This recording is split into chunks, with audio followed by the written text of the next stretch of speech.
Chico, gentil avec ta sœur. Allez, bisous.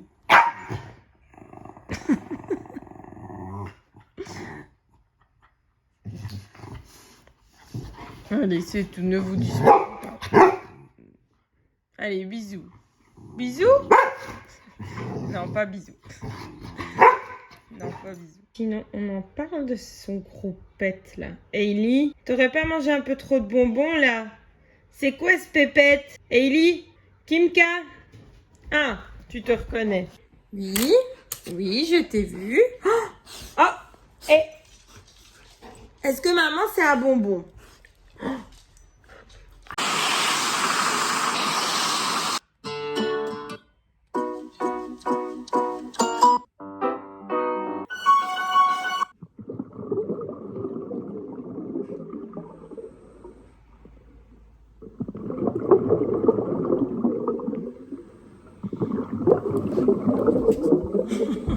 Oh, ma fille, comme c'est beau. C'est quoi? C'est quoi, ma fille? Elle cherche. Oh, ma mignonnerie. Oui, tu te demandes qu'est-ce que c'est. Attention. Mon amour, tu entends la voix de ton papa dans le montage? Alors, tu viens voir s'il est là? Mais il est pas là, papa. Papa, il est pas là, ma vie. C'est une vidéo. T'aimes. T'es le plus beau chien. Plus beau golden. T'aimes. Je me sens un rien envahi. Mais vraiment un rien. Celui qui me dit que mes chiens sont pas heureux, ben je sais pas ce que je peux faire de plus. Ils vivent leur meilleure vie. Hein, mes vies? Elle dort. Quand elle dort, elle dort. Ben oui, Chico est très fatigué. Coucou les filles!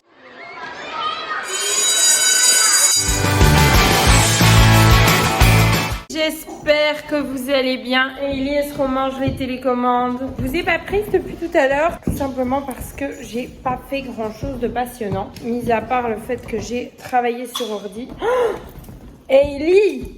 C'est pas vrai. J'ai fait mon petit ménage du matin, j'ai déjeuné, j'ai complètement oublié de vous filmer ça. J'ai fait du rangement. Là maintenant, l'objectif c'est de repasser parce que c'est juste plus possible et c'est le défi que je me suis lancé avec vous. Entre deux petites mains, c'est des tortellini à la viande avec une sauce au gorgonzola que j'ai fait moi-même.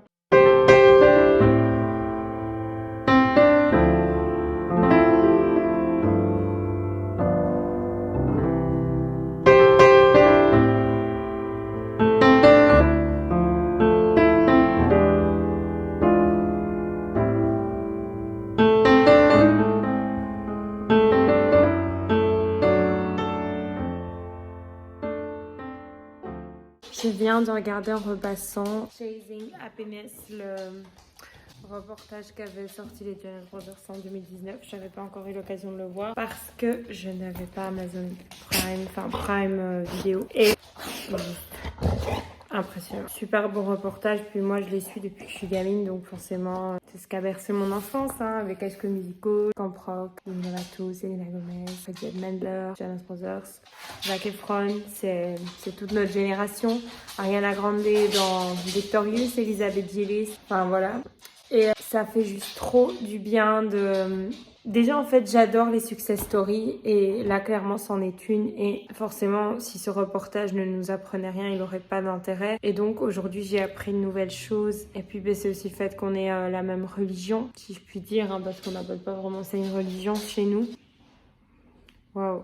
En fait, je pense que les gens ne se rendent pas compte ici en Europe à quel point en Amérique ça marche et à quel point leur force, c'est d'avant d'être un groupe, ils sont frères. C'est juste magnifique en fait. Enfin, c'était vraiment super beau. C'est peut-être un petit peu trash ce que je vais dire parce que chaque artiste a des raisons d'avoir réussi et c'est tout à son honneur, à chacun des artistes que je n'affectionne pas. Mais il y a tellement d'artistes qui se font connaître sans fond, avec des effets sur leur voix, avec des musiques sans sens. Je trouve ça tellement dommage. Avec des musiques sans respect, sans morale. Moi, j'ai vraiment du mal avec ça. Il me faut un fond. S'il n'y a pas de fond, la musique, pour moi, elle a aucun sens. Elle n'a pas lieu d'être.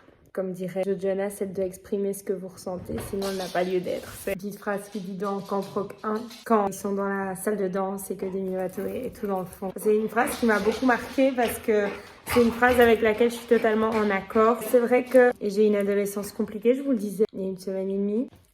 Et ça m'a quand même pas mal sauvé la vie parce que, en fait, je comprenais pas pourquoi toutes ces musiques résonnaient à tel moment ou à tel moment. En fait, c'est parce qu'au moment où ils avaient écrit les musiques qui résonnaient dans mon cœur, à des moments clés de ma vie, eux étaient au même stade pour d'autres choses. Mais on se rend pas compte, en fait, que pour arriver au succès, ils ont tout misé sur eux. Les parents ont tout misé sur eux, ils ont tout perdu. Pour au final avoir cette success story juste incroyable. Ils ont vraiment tout perdu pour tenter leur chance et il y a un moment ils ont dit j'y arriverai jamais. J'ai toujours su pourquoi leur musique tout particulièrement m'impactait. Celle de Demi Lovato parce que c'est une torturée vive et je suis une torturée. Après il y a beaucoup d'autres artistes mais moi je suis très à cheval sur tout ce qui est messages subliminaux tout ça donc quand je le sens pas je le sens pas. Moi j'ai un très très fort ressenti et si j'ai pas de ressenti tu pourras faire ce que tu veux, la musique m'impactera pas, mais la musique ça fait partie de ma vie. Depuis que je suis toute petite, c'est vrai qu'il y a beaucoup de gens qui ne le savent pas, mais je chantais. Quand j'étais petite, j'ai fait un album d'enfant, j'ai fait partie de chorale, de comédie musicale, j'ai fait beaucoup de spectacles. J'étais une enfant du théâtre, une enfant du show. Je suis très très solitaire dans ma musique, mais la musique m'a sauvé la vie, littéralement. Et si j'avais pas eu la musique, je serais clairement plus là. C'est dingue comme pour moi c'est un échappatoire en tout point, mais la musique pour moi c'est quelque chose qui se vit seul. En fait, ça me fait souvent monter les larmes parce que en les regardant, je me rends compte qu'on a tous les mêmes problèmes en fait et enfin voilà. Je voulais faire cette petite aparté parce que je savais bien qu'il n'y avait pas forcément beaucoup de contenu aujourd'hui. Aussi pour vous dire qu'on connaît jamais vraiment les gens. On me dit souvent oh, tu chantes bien. Bon, je pense que ma voix n'est plus celle qu'elle était il y a 10 ou 15 ans parce que la voix est un muscle et un muscle ça s'entraîne. Oui, j'ai chanté et oui, je sais chanter. Et il fut un temps ça me passionnait et je rêvais moi aussi de faire ce genre de métier mais c'est vrai qu'après il y a des gens qui rêvent d'eux mais qui ne... Par exemple, moi je rêverais de danser mais ça, je sais bien que c'est complètement pas irréalisable, mais je sais que ça fait pas partie de mes cordes. Chanter et jouer la comédie, c'est typiquement moi. C'est d'ailleurs un peu aussi pour ça que j'ai ouvert ma chaîne, pour pouvoir m'exprimer artistiquement et j'ai eu beaucoup d'opportunités. Je me rends compte à quel point je suis chanceuse et quand je vois ce genre de success story, je me dis on peut tous réussir. Et voilà, j'avais juste envie de vous partager un petit peu mon ressenti. Même si vous n'êtes pas fan, je vous conseille vraiment d'aller regarder parce que je trouve que c'est toujours inspirant. Bon après, si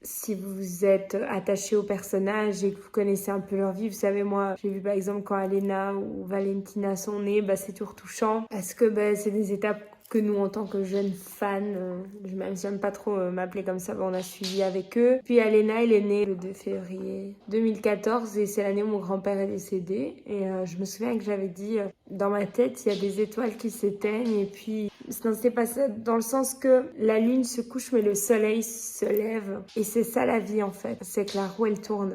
J'avais juste envie de faire cette petite aparté parce que je sais que ce vlog est un petit peu nul et j'avais besoin de vous transmettre ce que je ressentais parce que c'est à ça que ça sert les vlogs. Voilà les filles, alors j'ai terminé la soirée avec une énorme migraine donc j'ai pas pu clôturer le vlog mais voilà, je le fais juste maintenant. On se retrouve demain pour une prochaine vidéo.